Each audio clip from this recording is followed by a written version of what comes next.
Se você me acompanha aqui no canal, você já me ouviu falar sobre o delicioso cafezinho. E sempre dou aquele mesmo recado: pode tomar, mas com moderação. Mas o que me fez fazer outro vídeo sobre o mesmo assunto? Há pouco tempo surgiu um estudo robusto que muda completamente o que a gente sabia sobre o café e coração. Essa pesquisa vai fazer cardiologista do mundo todo repensar a recomendação que dá para os seus pacientes. Fica comigo até o final, porque eu vou te mostrar o que a pesquisa descobriu, como ela funciona e, principalmente, o que significa na prática para você e para o seu coração. Sou o Dr. Roberto Iano, médico, cardiologista aqui em Indaiatuba. Quem me acompanha aqui sabe que eu não trago achismo.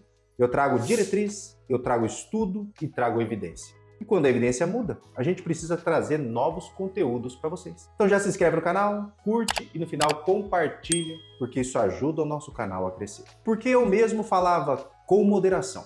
Durante décadas, a recomendação de café com moderação não era exagero meu, era postura oficial da cardiologia. E tinha um motivo: faltava um tipo específico de estudo. Tudo que a gente tinha era estudos observacionais. Você acompanha milhares de pessoas, pergunta quantos cafés eles tomam e vê o que acontece. Qual que é o problema? Quem toma café pode ter outros hábitos diferentes e isso confunde o resultado. É o que a gente chama de fator de confusão. Isso acontecia especialmente para arritmia, em particular a fibrilação atrial, que é a arritmia mais comum do mundo e atinge mais de 60 milhões de pessoas. Sempre existiu aquela dúvida: será que o café não está disparando o coração? Ou seja, o cafezinho tinha que ser tomado com moderação em casos de fibrilação. Inclusive, nas diretrizes antigas, o café aparecia como possível precipitante de FA. Só que faltava o estudo que pega esses pacientes, randomiza e responde de uma vez por todas: café evita ou causa fibrilação atrial? E esse estudo finalmente saiu. O estudo que mudou tudo. Final de 2025, o JAMA publicou o DECAF Trial. É o primeiro ensaio clínico randomizado da história sobre café e fibrilação atrial. Deixa eu te explicar o que eles fizeram, porque o desenho do estudo é genial. Eles pegaram um paciente com fibrilação atrial já documentado, ou seja, aquelas pessoas que tinham o diagnóstico estabelecido com episódios prévios de FA. Pessoas que, na minha conduta antiga, eu mandaria evitar o café ou ter mais cuidado com a dose. Bom, todos eles eram consumidores habituais de café. E esses pacientes então foram divididos em dois grupos. O grupo 1 continuou tomando pelo menos uma xícara de café por dia e o grupo 2 teve que ficar totalmente sem cafeína. E acompanharam todos com monitorização cardíaca contínua durante 6 meses, registrando cada episódio de arritmia. A hipótese dos pesquisadores, e a minha hipótese, e a de praticamente todos os cardiologistas, era simples: quem parar com o café vai ter menos arritmia. Mas o que aconteceu foi exatamente o oposto. Quem continuou tomando café teve cerca de 39% menos ocorrência de fibrilação atrial comparado com quem parou de tomar café. Quem cortou a cafeína teve mais episódios de arritmia. Eu li o suplementar, conferi a análise estatística e o resultado é robusto. E é importante, porque é a primeira vez na história que a gente tem evidência nível 1. A conclusão prática é dura, mas é a verdade. Aquela orientação de tira o café que pode estar disparando tua arritmia não tem mais base científica. Pelo contrário, tirar o café pode estar piorando a sua arritmia. E eu tenho certeza que muita gente ficou feliz com essa notícia, inclusive eu, porque eu também amo tomar café. Como o café pode proteger? O café, pessoal, não é só cafeína. Ele tem mais de 1000 compostos bioativos e vários deles têm efeito cardioprotetor comprovado. Ele tem ácido clorogênico, um polifenol potente, anti-inflamatório, que melhora a função do endotélio, que é o revestimento interno das suas artérias. Endotélio saudável significa pressão melhor controlada, menos formação de placa, menos infarto. Ele também tem a trigonelina, que melhora a sensibilidade à insulina. E claro, tem cafeína. Ele bloqueia os receptores de adenosina. E a adenosina em excesso é um dos gatilhos elétricos ali para fibrilação atrial. Em outras palavras, a cafeína pode literalmente bloquear um dos mecanismos que disparam a arritmia. Isso explica biologicamente o achado desse novo estudo. A American Heart, inclusive, já tinha tirado o café da lista de fatores precipitantes de FA, já em 2023. E o estudo de DECAF agora veio para cravar essa posição. Doutor, e a pressão arterial? Essa é a pergunta que mais aparece nos comentários e no meu consultório. Devo dizer sim que a cafeína tem um efeito agudo na pressão. Tomou uma xícara, tua sistólica pode subir entre 5 e 10 milímetros de mercúrio, principalmente aí na primeira hora.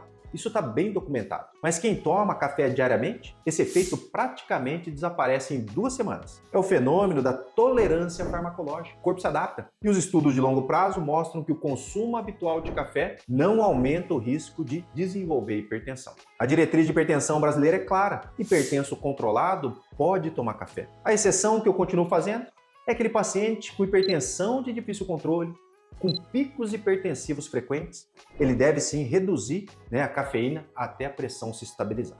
E para os diabéticos, tem benefício? Quem toma café tem menos risco de desenvolver diabetes tipo 2. E o efeito é dose dependente. A gente sabe que cada xícara adicional de café por dia reduz em cerca de 6% o risco de diabetes. Quem toma 4 ou 5 xícaras chega a uma redução de 30%. Mecanismo: melhora da sensibilidade à insulina, redução da inflamação crônica de baixo grau, modulação positiva da microbiota intestinal pelos polifenóis. Então a Sociedade Americana de Diabetes reconhece o café como bebida segura e potencialmente benéfica na prevenção do diabetes do tipo 2. Para o diabético já estabelecido, a recomendação é manter o consumo, evitando, claro, o açúcar adicionado. Não vai me pôr açúcar, né? E a lista de benefícios não para por aí. O consumo regular de café está associado à redução de doença de Parkinson em até 30% menos, diminuição do risco de Alzheimer até 27% menos, melhora da doença hepática gordurosa e diminuição da mortalidade por todas as causas em quem tomar de 2 a 3 xícaras por dia. Então acabou a moderação? Quem me conhece sabe que eu sempre falo para ter moderação em tudo na vida. E lógico, não vai ser aqui que eu vou pedir para você usar e abusar do café. Não gosto de trocar um extremo pelo outro.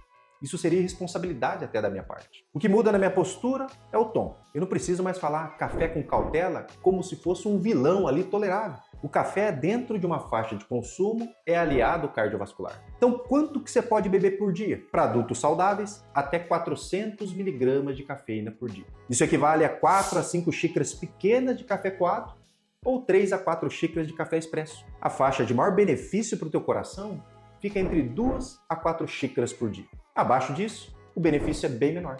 Acima de 5, 6, você pode ter os efeitos colaterais, como insônia, piora de ansiedade e piora do refluxo. Quem ainda precisa se cuidar, mesmo com toda essa atualização, existem situações em que eu continuo orientando a redução. No caso de gestantes, por exemplo, a ingesta do café se limita a 200 mg por dia. Em pacientes com transtorno do pânico ou ansiedade severa, a cafeína pode piorar. Então eu sempre peço para dar uma maneirada aí se for necessário. Se você tem doença do refluxo, o café pode piorar. Então nesse caso você também tem que reduzir o consumo. E em todo vídeo eu falo sobre evitar o café no período da tarde, porque pode piorar uma insônia crônica, por exemplo. E se suas arritmias forem sintomáticas e piora com o uso do café, a medicina é individual. Se um paciente específico relata piora constante, a gente respeita e pede, lógico, para ele maneirar no café. Então cada caso é um caso.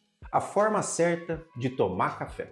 Se você quer extrair, então, o máximo benefício do café, prefira, lógico, o café sem açúcar. O açúcar anula todo o benefício ali metabólico do café. Beba, idealmente, até às 14 horas, para preservar o sono, que é tão importante quanto qualquer remédio cardiovascular. Beba café de qualidade, torra média, porque preserva melhor os polifenóis. Minas Gerais, né? Que a gente tem os melhores cafés do mundo. Sabia disso? Outra coisa, beba água, porque o café não desidrata, mas ele também não substitui a água. E para finalizar, eu comecei esse vídeo dizendo que precisava voltar atrás em algumas coisas. Então eu vou resumir o que muda na minha conduta a partir de agora. Primeiro, eu não vou mais falar para o paciente com fibrilação atrial parar de tomar café. É importante avaliar cada caso, mas a regra geral muda. Segundo, quando eu digo café com moderação, eu não estou dizendo que o café é perigoso. Eu estou dizendo, existe uma faixa razoável de consumo que para muita gente fica entre 2 a 4 xícaras por dia. Terceiro, para o hipertenso controlado, para o diabético, para a pessoa com colesterol alto, para quem tem histórico familiar de doença cardiovascular, café coado, sem açúcar, dentro da faixa, não é risco, é proteção. Se esse vídeo te ajudou a entender melhor o teu coração, deixa o like, compartilha com aquela pessoa que vive sendo julgada pelo cafezinho dela e se inscreve no canal. Toda semana eu trago aqui o que a cardiologia mundial tem de mais novo, baseado em evidência de verdade. Eu vou ficando por aqui, o recado de hoje é esse, um grande abraço e até a próxima.